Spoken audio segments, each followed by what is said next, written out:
افتتاح الدورة 12 للمهرجان الثقافي الدولي المألوف.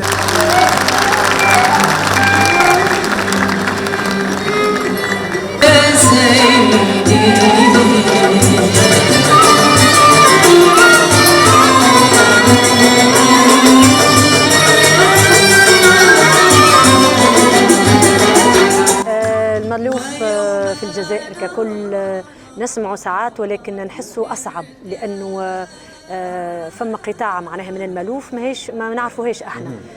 وساعات نلقى مألوف متاعنا ومتغني بلهجة بطريقة أخرى، ولكن جميلة في كل الحالات.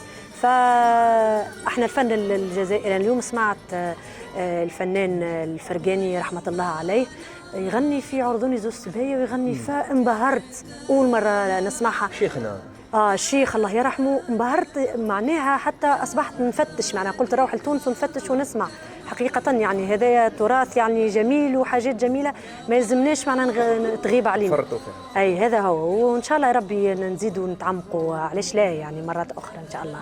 طبعا مثل ما قلت أنا من أول من صغري حقيقة ما كنتش نعرف المألوف، ما كنا شرق وأنت عارف يعني أم كلثوم عبد الوهاب. من بعد ما دخلت الرشيدية نحى كل شيء من عقلي وحفظت معناتها معناتها المألوف والأغاني التونسية، وفما مقامات معناها اكتشفتها جميلة جدا. علاش لا؟ وكلمات معناها علاش لا؟ هذا نتاعنا، المفروض احنا نغنيه نتاعنا، يعني تتبع هذه ثقافتك، توري ثقافتك مش تاخذ ثقافات الناس. فأنا حاليا كل مرة نحذف حقيقة أغاني شرقية مع كل احتراماتي، لأنه لازم نوريه حاجاتنا. واكتشفت كذلك في الأغاني كذلك أغاني، خلينا نقول أغاني لأني سمعت بعض الفنانين بدون ذكر أسماء، حتى الإنتاج متاعهم إنتاج مألوف جديد يعني بألحان جديدة. اليوم بركة سمعت صديقي الفنان عباس الريغي، اي الريغي انبهرت انبهار جديد.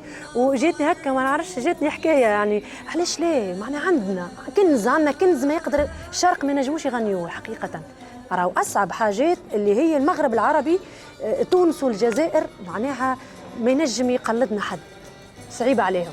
فصراحة لازمنا نرجعوا كفنانين الكل، توانسة جزائرية مغاربة، يعني أي المغرب العربي ككل نرجعوا لحاجتنا تراثنا. علاش حاجة جميلة جدا وصعبة جدا ويقعد معناها ما يوفاش. فأنا سعيدة اليوم اللي حركتوا فيا برشا مشاعر، والمهرجان هذايا ان شاء الله يا رب ديما ناجح، وان شاء الله نعاود نرجع مرة أخرى ونعاودوا نغنيوا أكثر من اللي عملنا اليوم. وعلاش لا ننتجوا حاجات جديدة معناها في النوعية هذيا.